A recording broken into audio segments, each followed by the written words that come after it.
Isn't it kind of amazing when we're praying for the will of God in our life? When we're saying, God, I want to join you in what you're doing. I want to be in the center of your will.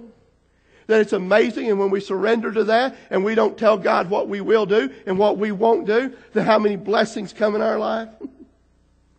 How many of you have ever had an unexpected blessing whenever you were willing to follow God, even in a difficult circumstance? Boy, they're real, aren't they? You know, sometimes God will just invite us to do things with Him that we're not very comfortable with. Anybody been in that position? Absolutely.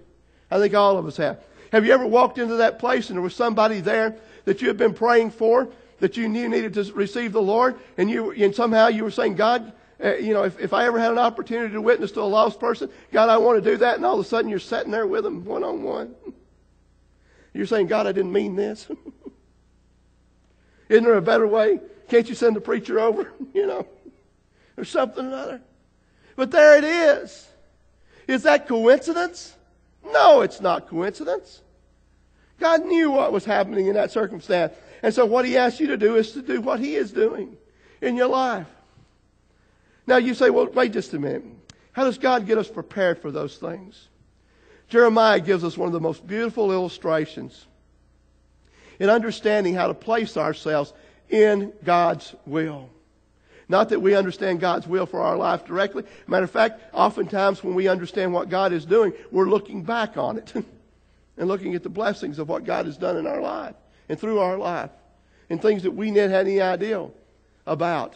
Matter of fact, when we're following the Father, it's amazing how many times that much later, or maybe never in history, that we will know when someone tells us how much impact it's had on their life because we were willing to get out of our comfort zone to follow the Father. Matter of fact, Jeremiah tells us a little bit about that. In the 18th chapter of the book of Jeremiah, verses 1 through 6, Jeremiah gives us that beautiful illustration of the potter and the clay, the master-servant model that God uses in such a beautiful and wonderful way.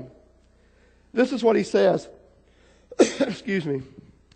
This is the word that came to Jeremiah from the Lord. Go down at once to the potter's house, and there I will reveal my words to you. So he said, okay, Jeremiah, you want to know what I'm doing? Just go on down to the potter's house, and he'll help you to understand these things. He'll help you to see these things and to understand what God is doing. So he says, I went down to the potter's house, and there he was working away at the wheel. But the jar that he was making from the clay became flawed in the potter's hands. So he made it into another jar, as it seemeth right for him to do. The word of the Lord came to me, House of Israel, can I not treat you as the potter treats the clay? This is the Lord's declaration. Just like clay is in the potter's hands, so you are in my hands, House of Israel.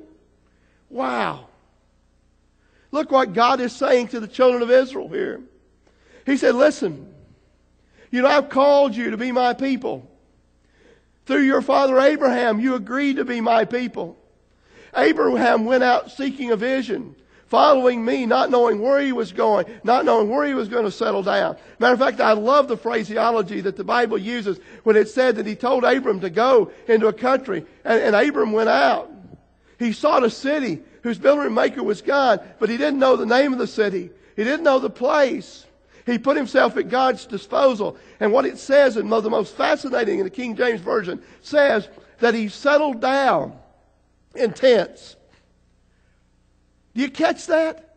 Who in the world wants to live permanently in a tent? Now, I don't know about you, but I kind of like the conveniences of home, don't you? It's hard to have regular plumbing in a tent, isn't it? Now think about that. A tent is not solid. It is movable. It is flexible. It can be relocated from one place to the other. It has the essentials of what you need, but it don't always have the comforts that you want.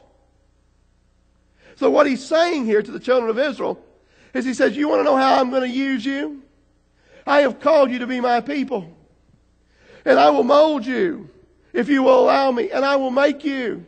Now when you become resistant to me, and when you come stubborn, and when you refuse my will for your life, the vessel becomes flawed. And I have no choice but to reform you, and I will reform you. And I will go again as the potter did in his hands. Now, if we're going to be the vessel that God wants us to be, if we're going to be following Jesus, and we're going to be doing what God is doing around us, we only have one option. And that's to be the clay in the Father's hands. You say, well, I want God to mold me. I want God to make me. I want to be a vessel that honors God in my life. Then there's two things required of you, folks. One, you must be in the potter's hands. You got to be. Notice what it says. That vessel of Israel, just as you, if you want to give your life to God, and you have given your life to God, you have placed your destiny, you have placed your being, you've placed your resources, you've placed your life, you've placed everything you have in the hands of the Father, or folks, you didn't surrender to God in the first place. You said, God, this is yours. I am yours. Now, when that clay is placed in the potter's hands, he has his purpose and his obligation is to begin to mold you after what he wants you to do, not what you want to do. You can say, wait just a minute, God. I don't want to be a water pot. I want to be a plate. God says, I didn't intend for you to be a plate. I intended you to be a water pot or glass. And sometimes we rebel and we fight against that. And you know what happens? Our clay gets really hard. Now what happens? Can you mold hard clay? No, you can't. And if you're in the potter's hands and a skilled potter, is he spinning that wheel and trying to mold that pot or that plate or whatever you're supposed to be, folks? Just like God wants you to be. If he runs onto those hard places, you know what has to happen? Either that hard place has to come out of that clay, or that clay is not usable. Did you catch that? So are you willing to be moldable by the Father? Are you surrendered enough in his will to simply want to do what his will is, not what you define his will to be? If so, you're moldable clay. And you become what the Father wants to do. But if you become hard in that, then you know what happens? The potter can't mold you. And the potter will take that part out and he will lay it over to the side. Now that's dangerous, folks. Because the two things that are absolutely required for you to be in God's will is you have to remain moldable, and you've got to remain in the Father's hands, in the potter's hands. But hardness of our heart and hardness of our life and an unwillingness to follow God and do what God is doing will always bring us into conflict with God's will. Matter of fact, John 15:5 tells us the end result of what happens when we become hard and outside of the Father's moldability. Because Jesus said this, you can do nothing without me. Without me, you can do nothing.